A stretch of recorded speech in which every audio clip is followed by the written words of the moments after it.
Latch the windows, lock the doors, and put the kids to bed. It's time for another episode of Tales from the Garage. Hello, people. Back again. You know, before I did my last video, my previous video, man, this is the longest stretch that I've gone not being here in my garage space. I'm still getting used to being back out here, someplace that I spent hours in, my cave. No windows, no clocks, no telephones. It's good to be back here again, though.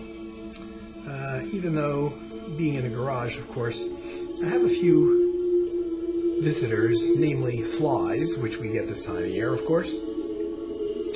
Okay, I'm going to get back to my last video was about some duo albums that I really, really dig.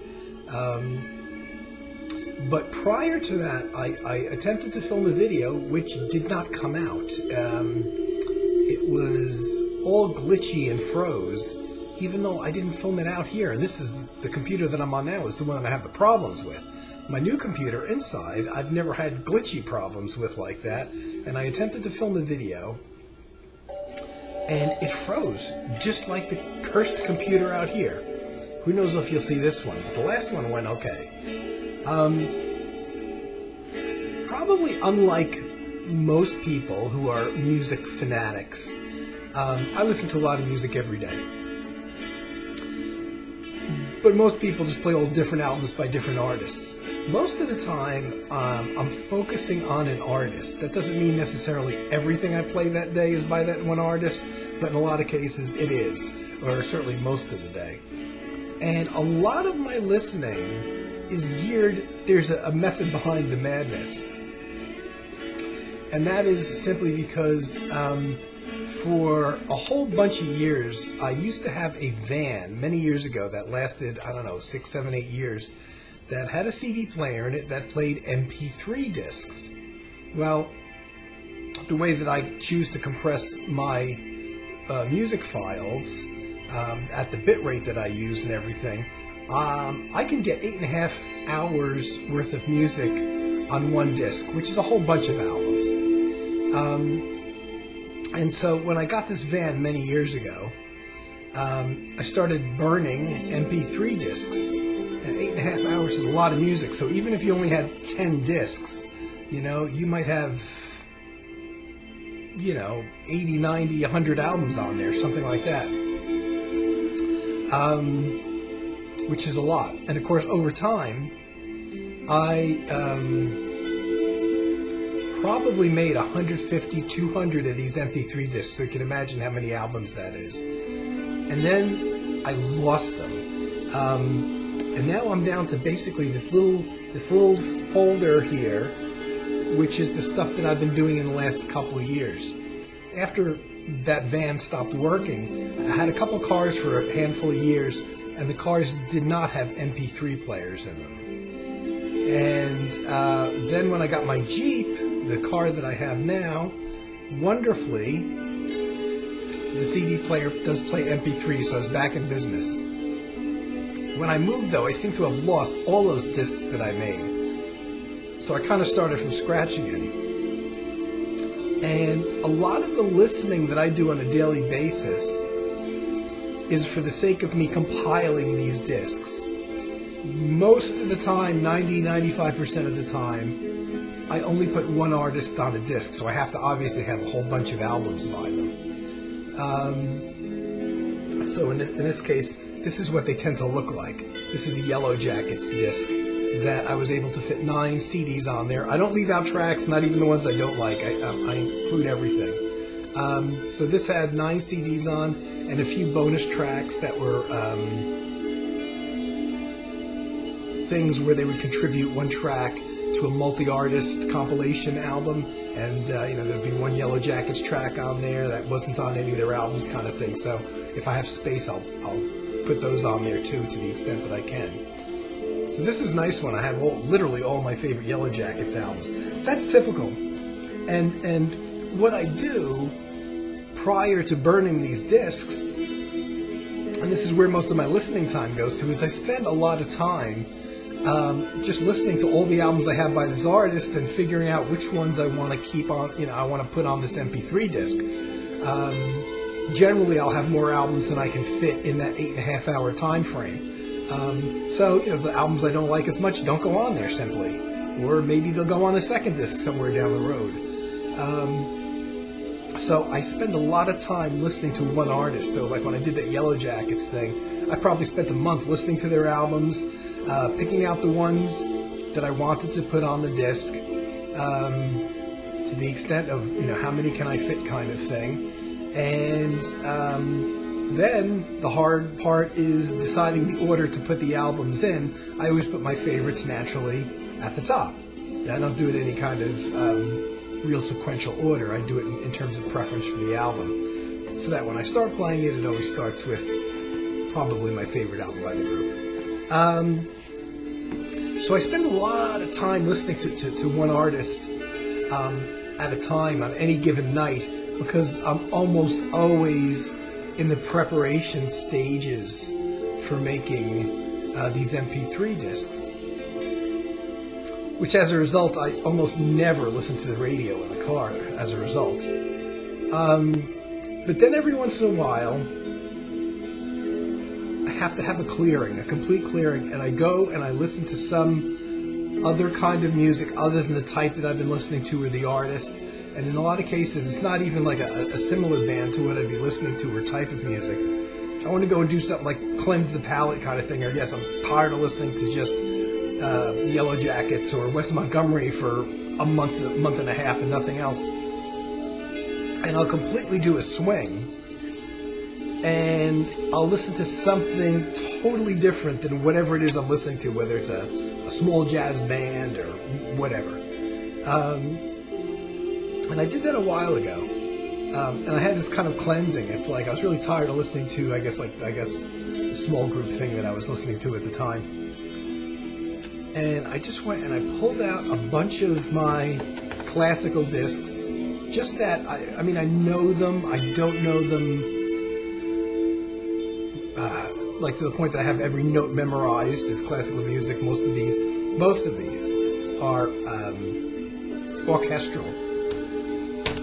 And I just grabbed a bunch of them, and I just went on a listening fest for several days. 1, 2, 3, 4, 5, 6, 7. So I picked 7 discs. No reason for picking 7. It's certainly 7 discs is certainly enough for one day or night's listening. And I just picked things that I knew I liked. All of this stuff is fairly conservative. There's no real experimental stuff in here. And I tend to pull this one out a lot. It's the first classical CD I ever bought. In the early days of CDs, and it's the first one I ever saw that came in one of these little cardboard slipcases and not a jewel case. Back when CDs first came out in the mid-'80s, there was no such thing as a budget CD. The technology was so new that even when they reissued old albums, they were pretty much full-priced. And of course, this is before online purchases, and I started going to, and I was going still to record stores and buying CDs, and I came across this one place I used to go to, and on one of the checkout counters, they had some of these budget, which was totally unheard of in pretty much just about any format of music. And it's like, wow, okay, let me pick up some classical. I had some classical on album, and of course classical music is not drum heavy or noise heavy, so you could really appreciate the CD technology and the quietness of hearing it that way. So I bought Handel's Water Music, which is a very conservative orchestral piece. 42.5 minutes. That's the only track that's on here, so they didn't really fill it to capacity, but it's a budget thing. But oddly enough, this was actually recorded in digital. So instead of it being a budget thing, which often, in the case of classical music, are very old recordings from the analog era. Nothing wrong with that, they just are. But this was actually a new digital recording at the time. And like I said, this was the mid to late 80s. Chicago Chamber Orchestra, Water Music 43.5 minutes version. Very nice, very conservative. It's probably a piece that if you listen to a little bit of classical music, you'll still know. And the entire thing new cost me $3.69 plus tax. Can't beat it. And just to show you how early it was, though, the whole thing is just one track. They didn't separate out the movements or anything. So that's kind of how early it was in kind of the CD era. Because certainly as years went on, they would at very least separate each movement into its own track. But this whole thing is just contained on one big long track. Fine recording. Here's a one by a composer and a record label. Actually, Albee Records, which comes out of Albany, New York. Not a label I'm familiar with at all. Obviously, it must be a small independent label. And this is one of those things, I don't know where I heard of this. I must have had the radio on, and I caught wind of this. Because this is before I even discovered YouTube, which is now a great place to discover new music. But Thomas Svoboda, orchestral thing of the Oregon Symphony. Thomas Svoboda, who's the composer, who I believe is alive, is a current active composer, writing, I guess, modern classical music, not avant-garde. I don't know where I first heard this. It's funny how some memories you retain and you know exact things, and then others it's like, gee, I don't know where I would have ever heard this from. Possibly the radio. It had to be the radio. I wouldn't have just randomly picked this up, I don't think. And I think I bought this. I bought this online. Otherwise, I would say it would be possible that maybe it was something I may have heard in the store. Oh yeah, I did buy it online. I kept the receipt. Yeah, so I must have heard it somewhere. Very, very pretty orchestral music by an unknown composer, and it's always great to discover new composers or composers that are not in the mainstream. Now here's one that is the exception to the rule, because all of these are pretty much orchestral recordings. But I saw this online. I remember seeing this online. Stephen Marchianda, who is a classical guitarist, and it's solo classical guitar music written by Manuel Ponce, I think is how you pronounce it, who is somebody I knew nothing of, but I saw this album online. It just looked interesting. I listened to the samples. It sounded interesting. In a way, it's I say typical classical guitar music. It's not unusual. Ponce, I wouldn't call a minimalist composer, but maybe is a little bit more low-key than a lot of composers that would have written for classical guitar. And it's an excellent, very long 70-minute CD of just totally solo guitar, solo classical nylon string guitar. I must admit, I was intrigued by the cover. I think that's the thing that made me stop and even look at it. And what kind of album is that? And then when I found it was classical guitar, let me listen to the samples. Never heard of the composer, which always excites me because, honestly, I'm not really interested in hearing Bach anymore. Or Bach adapted for piano or Bach adapted for flute guitar. I'm just not into it. There's so many composers out there, and so many unknown composers. I'll never get through them, even if I live another 100 years. So Ponce was new to me, and I really dig the vibe and atmosphere of this. This is a really good album, and that's one that often gets in classical playlists for me. Here's one that I remember when very briefly when we had the Tower Records here. They actually broke off into two stores. One was the mainstream store that had the video and the pop and rock music and the jazz, and they had what they called the Classical Annex, which was the building next door, which had formerly been a much smaller store. I don't know what was there. And they took over the whole store, basically one big open room, and they put in a classical annex, just classical music there. And that was a great place to go. You walk in there, it would be dark no matter how bright it was outside, and very moody, and they always had classical music playing overhead, and it was quiet and low-key. For some reason, whenever I went in there was never small kids screaming or anything, like, parents with the small kids or anything. It was pretty low-key clientele.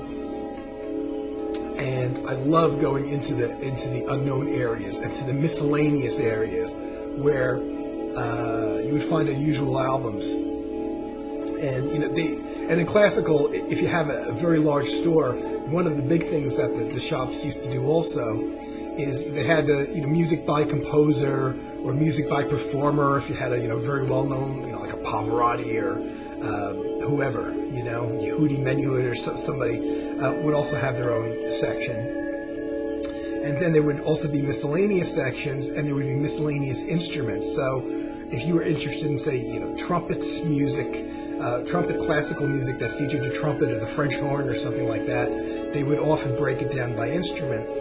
And I think I've talked about all these albums before. Here's a particular favorite that I discovered, and another, I did know the performer. I knew of several of the composers. This is all different composers. But virtuoso percussion music, which in the classical world generally has nothing to do with drums. It's usually tuned percussion, vibraphones, marimbas, and things like that. This is an excellent, excellent album. One of my favorite quote-unquote classical albums ever. And this was just a blind buy because they weren't playing this overhead or anything. So Darius Milhaud, I think is how you pronounce his name. I'm not sure. Milhaud. There's a piece by him. Gene Sibelius, there's a piece. There's a Shostakovich piece. And several other people that I've never heard of before. So about half of the composers I've heard of, but I wasn't familiar with their works. And these are fairly old works. 1925, 1950, let's see, 71, so fairly recent in some cases. But it's all orchestral music, but there's some type of percussion instrument in the lead, generally vibraphone and marimba. If you like vibraphone and marimba, and you dig orchestral sounds, strings and horns and all that stuff, this is just even looking at this cover now, I'm going to have to go play this again when I'm done with the video. Love this album. So this is one of those that when I'm in the mood for classical almost always gets pulled out as well. I bought this one on a whim online, but I knew a lot about him already. Debussy. What I had by Debussy, and why did I buy this one? I dig the cover so much, number one.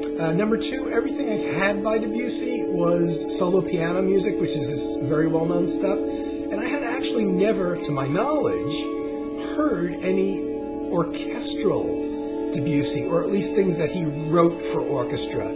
Some of his well-known piano works were later adapted and rearranged for an orchestra, but I had never heard any of his actual pieces that he wrote for orchestra. And the thing I like about Debussy is his piano music, whatever, he's a bit more low-key and less excitable. I mean, a lot of these classical guys, they're virtuoso, but the pieces are so thick and busy, and they go by so fast, and they don't repeat. It's hard to really kind of hang your hat on them. But Debussy is known for being a bit more, I wouldn't say meditative exactly, but a bit more slow-going, and okay, I can actually absorb this and sink it in. And I was curious to hear if his orchestral work kind of followed that flow of his solo piano music, which was all that I was familiar with at the time, and it does. And this is an excellent album. Painting by Music is the name of it. It's come out. It's been issued and reissued, slightly different variations on the cover. I think it's had a different cover for the same album, and also the same picture but framed in a different way. And a 62-minute album, just really beautiful pieces. Highly recommended. Very easy to get into, nothing difficult about it. Now, here's one. Many, many years ago, I was, for years, actually, until I went out of business, I was a member of the Columbia House Record Club.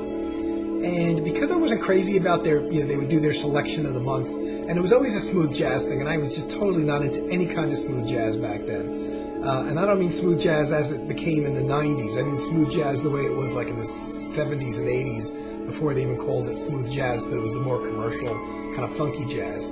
So instead of joining the jazz record club, as I typically would have done, I actually I switched my allegiance kind of, and I joined the Columbia House Classical Record Club instead, because I knew nothing about classical music. And I figured, when they send their little booklets every month, I would read the description, and if the album sounded interesting, I might give it a shot.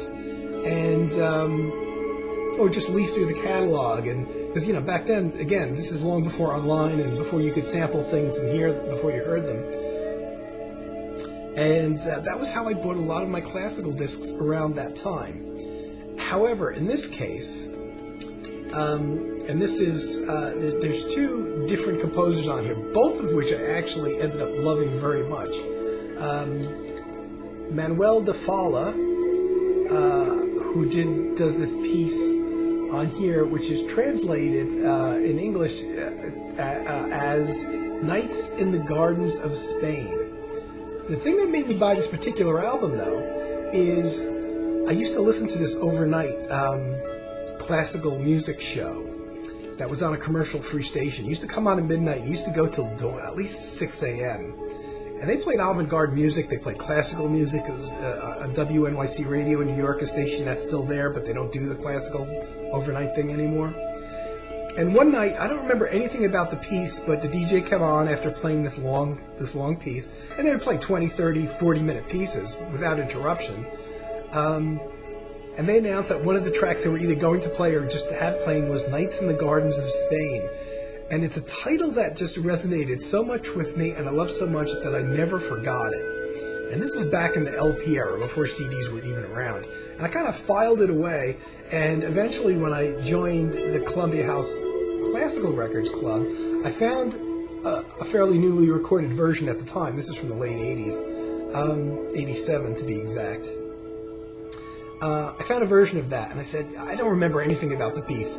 All I know is it's orchestral, but I'm going to order it. And so I got it, and on here is Isaac Albien's, another composer with a lovely piece, Iberia, which I fell in love with as well. I'd never heard of him or the piece before. It was just the other piece on the album.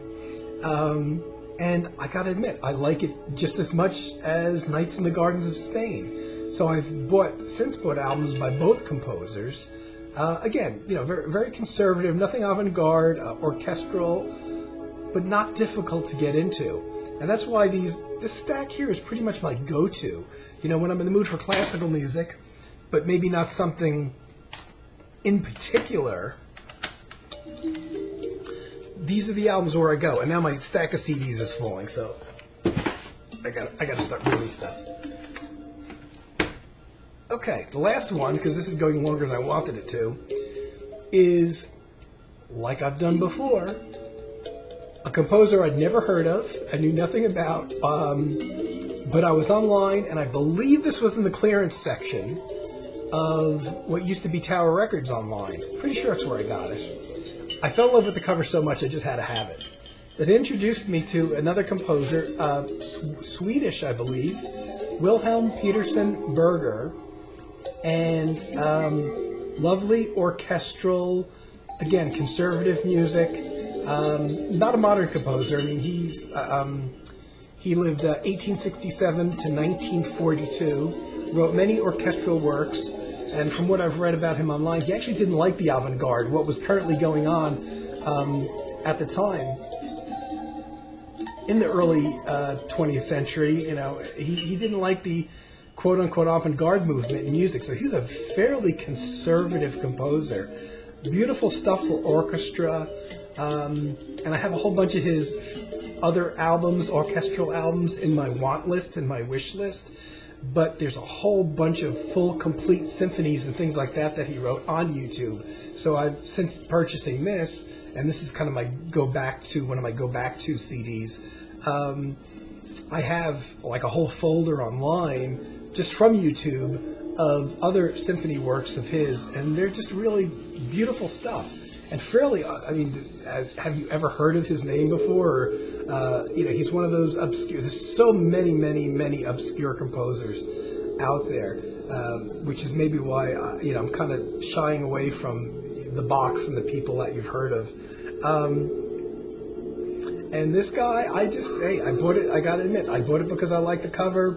I knew the music would be decent at very least, and it is. And this is one of those, in a small group of maybe, 20 CDs or so in my classical collection that whenever in the mood for classical music almost always gets pulled out to listen to. And it's just like a cleansing thing. It's like cleansing the palate of the other stuff you've been listening to. I guess maybe because it's so different from the stuff I normally listen to, and there's no electronics in there, and there's no drums or anything like that, or long improvised solos or things like that, which is more the typical thing that I listen to. So I just wanted to show those, and I probably have shown all of those CDs at various times on old videos before. But it's just one of those things, and I wonder if that's something that folks out there, everybody watching this being pretty much music junkies, that have things that you always listen to in terms of types of music, and every once in a while you just gotta wipe it away and cleanse the palate, and this is my classical cleanse it palate stuff. Okay guys, I didn't mean to go so long, but I kept it under 8 hours. So I'm hoping there were no glitches during this and that you're seeing this. And I'll be back, and I will continue up on the duo albums topic that I started a few days ago. Okay guys, I will see you soon. Take it easy. Tune in next time for more Tales from the Garage.